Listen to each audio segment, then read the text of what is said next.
Let me see. No, turn it the other way round. Landscape. Yeah.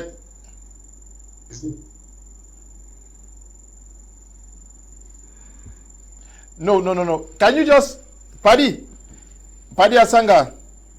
Yes. Put your phone on the rotate. Just on the auto rotation button. Can you just put on the auto rotation, please? It's already on. Okay, can I see? Like that. Hello, Paddy. Let's go on.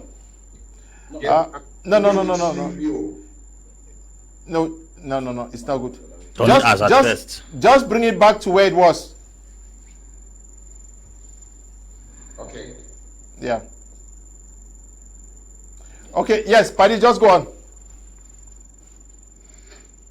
Okay, Mr. Leo, I want to start by congratulating you from the time you people brought up this my major point to give Anglophones a vote. You guys are barely 3 years old, and you have done a marvelous job. That one I must admit. Thank you. Up young, energetic, and brilliant Anglophones with sound minds to talk about issues that regard our living together as Anglophones. I have been listening to your panelists, but unfortunately, my device, which you are using the medium to contact me, it has a blind eye. I just managed to get it working because it fell somewhere today when I was rushing home. So, Leo, let me put certain things straight. Okay. Chief Dr. John Gute is a fine man. It's a likable person. All of us agree here on this platform.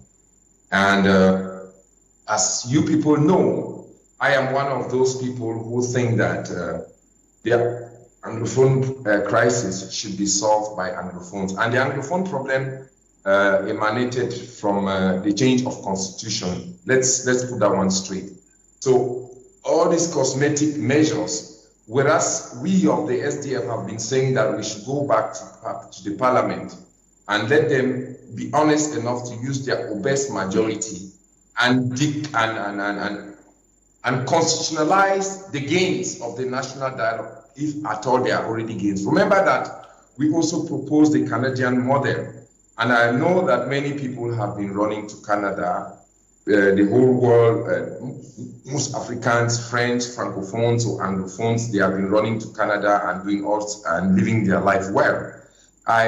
From those of us who are politically engaged in political parties, we believe that the Canadian model is well adapted for Cameroon. We already have people coming from Gabon to learn English in the Northwest and Southwest region, from Central African Republic, from Guinea Equatorial, and all sorts of crazy stuff. So, talking about dialogue, yes, I agree that dialogue is a process. I also agree that all of us should sit down and talk. But I heard my good friend Ambe talking about No Pity. Let's look at the profile of No Pity and to understand if somebody like No Pity will ever come to the dialogue table. Let's look at the profile of people who left the prisons, who were break out of prisons and put on the street, giving them guns if they will ever come to dialogue. Remember that this process of dialogue, it's continuous, and the politics of empty chairs had never paid anywhere.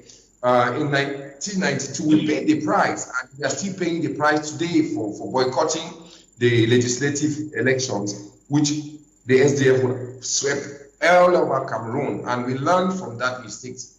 At the beginning of this crisis, it was articulated by somebody who was elected. And when they say two parties, I don't know the two parties that Apostle Ambe is talking about. If he's talking about the Anglophones dialoguing among themselves as two parties, because there are Anglophones, Cameroonians, and they are Ambazonians? Or is he talking about the two parties within the Ambazonian camps dialoguing among themselves? Or is he talking about Anglophones sitting and talking to the Mr. Biya's government after consulting themselves, because Cardinal Tumi had already paved the way for us to move forward? Because these people who are sitting here in the diaspora, they don't have our mandate. They don't have our mandate. I barely refuse to create a group in my village. No pity has told you people that it is Sako who is sending him to go and do the things he is doing. There is another boy who calls himself Efam, who is telling you that it is Ayabacho who is sending him to go and do the things he's doing. There are other people who are telling you that there are Yuktabe who are sending them to go and do the things that they want to do. Where did we sit to agree on war?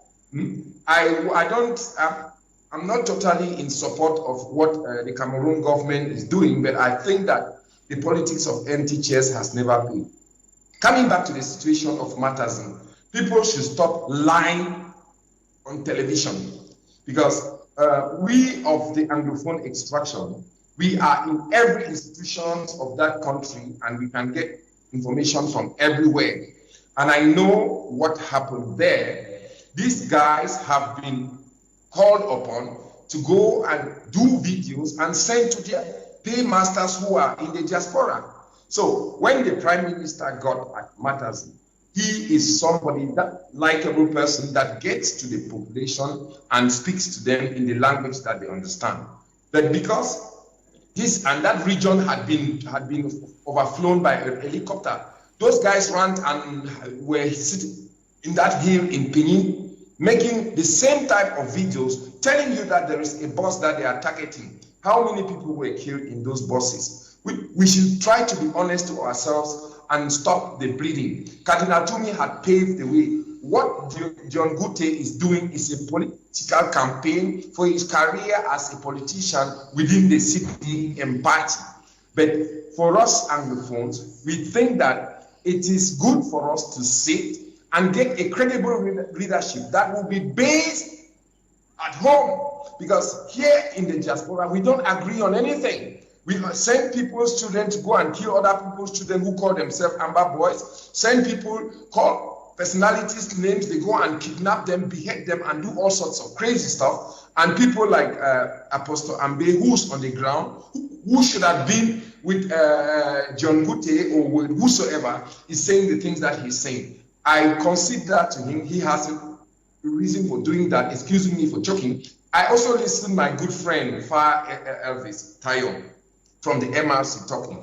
Is he talking as a member of the MRC party? Is he talking as a supporter of the BAS that contributed money to send to field marshals so that Anglophones should be killing themselves? I don't know why those Francophones whom he supports and are supporters of Maurice Kamto did not contribute money to send to some Francophones to go and be killing themselves. We should stop this populist discourse when people are dying and dying in our own backyard.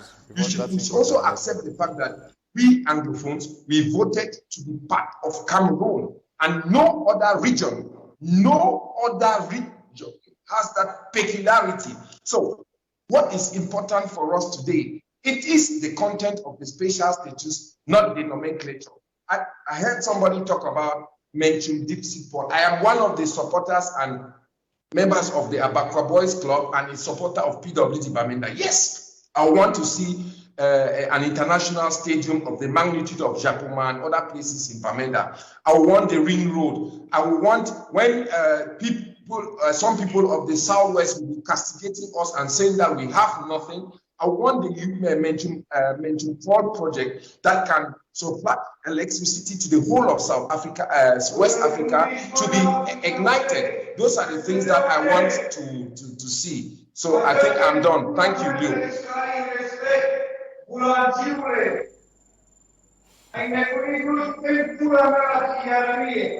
Okay, don't know where that the noise is coming from. Yes, that is also a part of the show. Eh? Yes.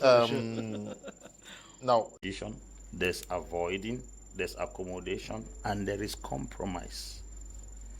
These are 5 stages used by conflict experts in the world to resolve conflicts in most countries. Yes. And when I look at the Cameroon situation, to be sincere, none of these things are in place.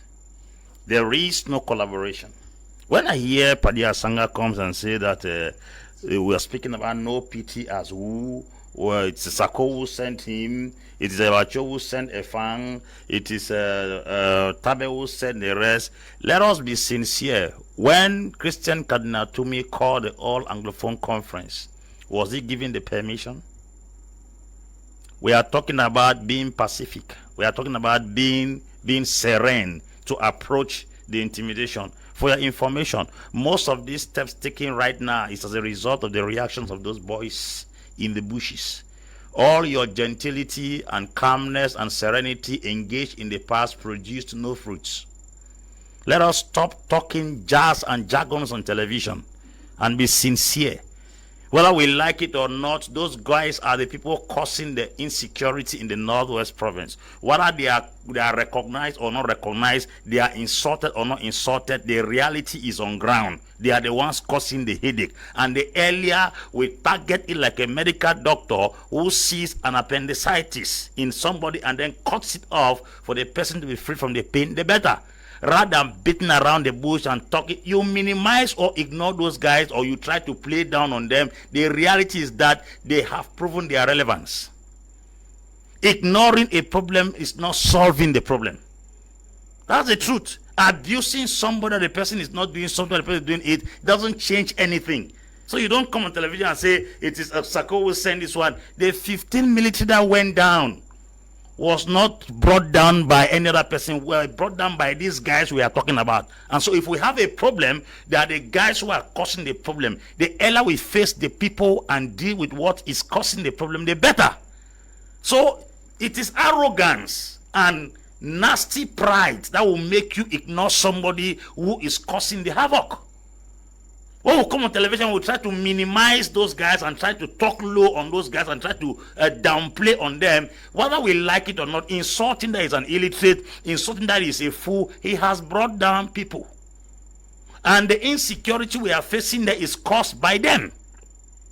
If there is no collaboration, which is a fundamental key in conflict resolution, we are going to be carrying peace plans, dancing in Finance Junction, talking speech in Matazem, and going to Community Avenue to organize rallies that will end in futility. Now, collaboration between one. Collaboration between the power causing the insecurity and the persons in government and the government in question. Correct.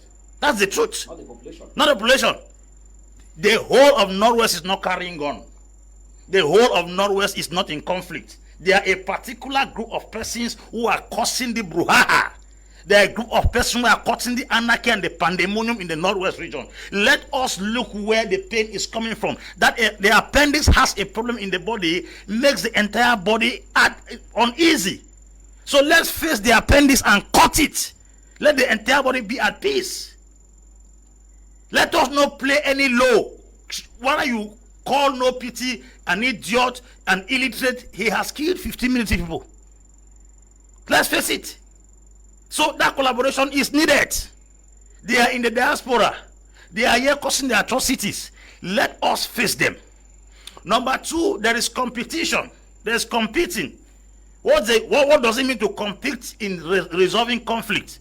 In other words, there are things I have and there are things you have, which we have to bring it on a table and compare and then compete over the thing to see which one will stand. There is also a place of accommodation. How do you want to solve a conflict when the accommodation is in your compound? It's terrible. You are carrying a gun in your compound. You want me to come and solve a conflict in your compound? There must be accommodation. The place supposed to be created for accommodation. Then there is a place of compromise. Compromise and also avoiding. Avoiding means we have to avoid anything that would jeopardize the interest, the life, and the well-being of both parties.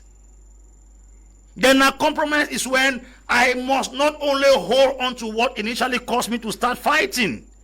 The person that started the civil war in Sudan was not Salva Kiir. The person who started the civil war in Sudan was another person, was a doctor. And then later on, Salva Kiir hijacked and Riek Machar, they hijacked the Sudan. And then that was why the man backed out. Because he was ready to compromise. But the people are not willing to compromise. There is no compromise. Separatists say we want separation. Government has come to special status. Separatists want separation. Okay, some people are asking for federation. Some people are asking for confederation. Separatists say we want separation. They have not compromised at their own end. The government has even come to a place of special status. With this lack of compromise from the side of the separatists, we are going nowhere. Carry peace plans and all the students will dance peace plan in finance, in matters, in information avenue. That will be a charade. It will be a display of how do I put it? It's confusion. So the earlier we face these boys, the better. Now, coming back to the place where Anglophones have to be sincere to themselves. Yeah. Anyway, you were talking about compromise because I was going to quote Minister Felix Mbayu, who said that the government has done what you just said. Of course. And it appears he said they have engaged some of the separatist leaders, hoping that they shift grounds. Shift grounds, that's a compromise. They are insisting maintaining their stand. They are insisting on the independence. This is where I have a problem. We Anglophones, removing the government aside, we must be sincere to ourselves. There's a lot of hypocrisy among the Anglophones. If at all we are losing people, properties are going down, and the few persons in the Anglophone region who are holding on to separation, they are not above the rest of the masses who can also cause them to shift grounds. That is the truth. If the persons who are asking for total independence are no more than those who are asking for federation, then the federation people should be able to cause those who are asking for secession to shift grounds. That is a partner between the two of us in the house. Let us first of all fight ourselves, come to a common, that will take now a common ideology now to go and broker a deal outside. So bad is the thing is that even amongst us, we have not been able to come to a compromise. If in my house there is a problem with another family and my wife wants this way and I want this way, my wife and I must start by having a compromise to agree on what we are taking to the table. That is a conflict where Winnie Madikizela Mandela could not compromise with Nelson Mandela Mandela. These two persons could not come on a particular table to broker a deal. Then this was why Mandela had to kick away Winnie Madikizela. It comes a time when both parties in a home cannot reconcile. There should be a divorce. Let Anglophones divorce the system that is causing the pain among themselves and then agree to stand on what they're supposed to stand. If it is secession, everyone stands. If it is federation, then let's go, because there is a lot of confusion and division amongst us first. Let us settle ourselves as Anglophones before we go to meet any person that is trying to marginalize us. That collaboration is not there. If we have no compromise in the house, then they are not going anywhere. And there can be no conflict resolution on earth without compromise. Yeah, you think so too? Yes, I think Apostle Ambe is on track. Like I listened to Atia who talked about, major disaster that was called upon and some persons refused to come. You see, that is where you talk about the accommodation, because what he's saying is really true. Sometimes we call it principles of neutrality. You cannot be in a conflict, you are a referee and a player. That is where Yaoundé has failed. And I call Yaoundé and Atia, I will remind Yaoundé, Atia, and all of them, they are all Yaoundé people in the system. Because when a conflict is existing on the ground, it's very obvious. If you want somebody to come, you dialogue with the person. And then you ask the person, we want to talk. Where do you think it's appropriate for us to talk? The one thing I have, the fear I have is that, as I said, we are still undermining this war. And the peace because many of us have not been direct victims. Because the moment we become victims, I hear Atia tell us that the president has said they have conquered fear. Look at the kind of grammar they are blowing on an international media. Because he says the prophets said they have conquered fear, they have already conquered fear. No. Let Atia stay in Bamenda and on Ghost Town Day, let him bring Maro around, let him get a bike and say, okay, when I say I don't think I mean this, and he drive on Ghost Town Day. That way we know that he's a man. We don't come here because we stay in our comfortable zones. We manage to go to Bamenda in a particular deal, maybe under ministry, whatever, and we come on air and we say that we have conquered this, we have conquered that. Mr. Leo, there is fear on the ground. Those boys we're talking about, they are controlling something. That is a bitter truth. Apostle Ambe is not far from the truth. You cannot tell me somebody has a gun and he tells you that no, this and that. And the truth is that if the other factions that has more influence on the ground has said there will be ghost town, for example, the tenor would have dropped. People would have come out, but it would have dropped. That is a reality. I don't know how somebody sits as a bona fide Anglophone, realities on the ground, and is blowing a different counter grammar on the air. Yeah, So what we think is that But how do we get the compromise? this is where the compromise comes from, Mr. Leo. Starts from us. The compromise is simple. One is between us to know who should move to the table. Now, because we are unable to choose our leaders, I want to tell people that some people don't understand, Mr. Leo. In a conflict like in this nature, Who is choosing the leader? MRC or no, when I say compromise, it means that the people on the ground consent in the conflict. You understand?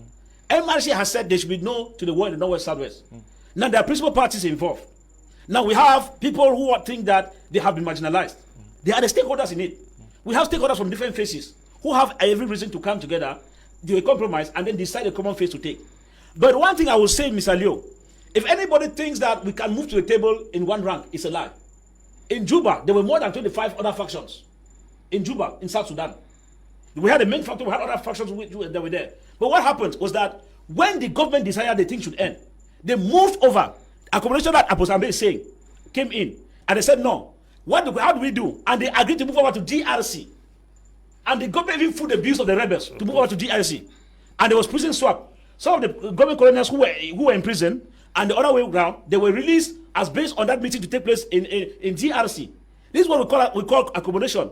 When I see people say dialogue took place, a monologue took place in Yaoundé, bringing together CPD militants and their acolytes.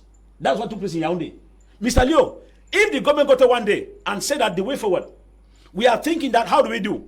That meeting will not take place in Yaoundé.